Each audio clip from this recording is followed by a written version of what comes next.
بسم اللہ الرحمن الرحیم۔ مومنین کرام، آج ہمارا موضوع ہے کفارے کے بارے میں۔ ہم مبطلات روزہ کے بارے میں ہم پہلے ذکر کر چکے ہیں اور مکروہات روزہ کے بارے میں پہلے ذکر کر چکے ہیں۔ آج ہم انشاءاللہ کفارے کے بارے میں بیان کریں گے۔ تو مسئلہ نمبر 1، اگر کسی شخص نے جان بوجھ کر روزہ توڑا ہے تو ضروری ہے کہ کفارہ دے، اور کفارے کی چند شرائط ہیں۔ پہلی شرط کہ جس انسان نے رمضان کریم کا روزہ جان بوجھ کر توڑا ہے وہ ایک غلام آزاد کرے۔ دوسری شرط ہے کہ اگر یہ غلام آزاد نہیں کر سکتا تو 2 مہینے مسلسل روزے رکھے۔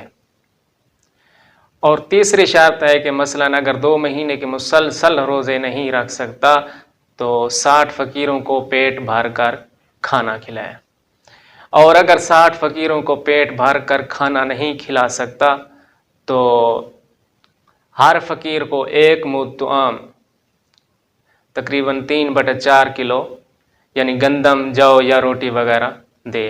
اگر یہ سب کرنا اس کے لیے ممکن نہ ہو تو بے قدر امکان صدقہ دینا ضروری ہے۔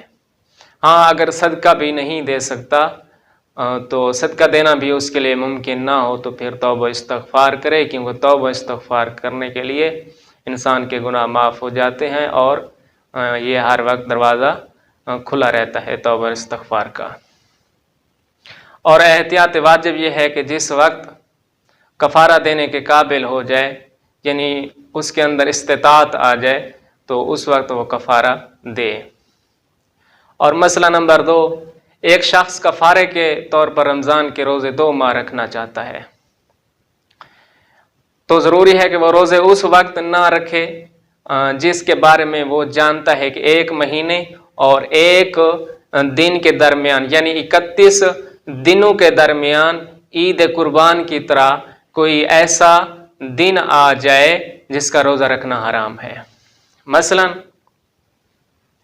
اس نے 31 دن کے روزے رکھنے ہیں مسلسل، یعنی 1 پورا مہینہ اور اگلے مہینے کا 1 دن، تو وہ اس دن سے شروع نہ کرے کہ جس کے درمیان عید قربان آ جائے یا ایسا دن آ جائے جس دن روزہ رکھنا حرام ہے۔ مسئلہ نمبر 3، اگر ایک شخص کو مسلسل روزے رکھنے ضروری ہیں، ایک شخص ہے اس کے لیے ضروری ہے کہ وہ مسلسل روزے رکھنا چاہتا ہے، تو وہ 2 ماہ کے روزے رکھنا چاہتا ہے، اگر وہ ان 2 ماہ کے درمیان روزہ نہیں رکھتا بغیر کسی شرعی عذر کے تو اس کے لیے ضروری ہے کہ دوبارہ شروع سے روزے رکھے۔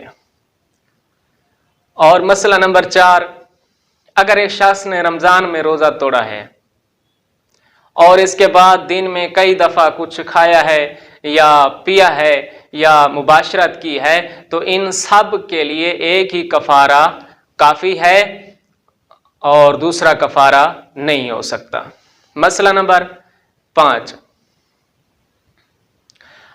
اگر روزہ دار کوئی ایسا کام کرے جو حلال ہو اور روزے کو باطل کرتا ہو، یعنی کام ایسا ہے جو حلال ہے لیکن روزے کو باطل کرتا ہے، مثلا پانی پی لے، پانی پینا حلال ہے لیکن روزے کو باطل کرتا ہے۔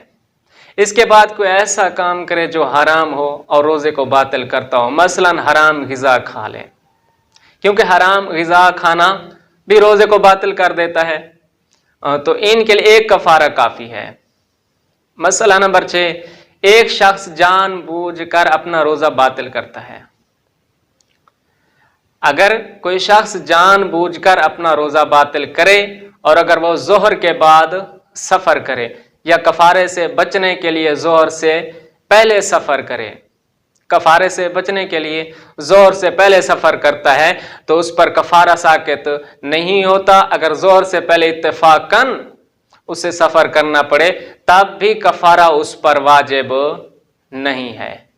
مسئلہ نمبر 7، ضروری ہے کہ انسان کفارہ دینے میں کوتاہی نہ کرے، لیکن فوری طور پر دینا بھی ضروری نہیں ہے۔ یہ شریعت نے انسان کو ڈھیل دی ہے، مہلت دی ہے کہ اگر فوراً آپ کے پاس کفارہ نہیں ہے، آپ اس قابل نہیں ہیں، استطاعت نہیں رکھتے، تو ضروری نہیں ہے کہ آپ فوراً کفارہ ادا کریں۔ یہاں شریعت نے ڈھیل دی ہے اور جب آپ کے پاس استطاعت ہو جائے تب آپ کفارہ ادا کریں۔ مسئلہ نمبر 8، اگر کسی شخص پر کفارہ واجب ہو، ایک شخص پر کفارہ واجب ہو گیا ہے اور وہ کئی سال تک نہ دے تو کفارہ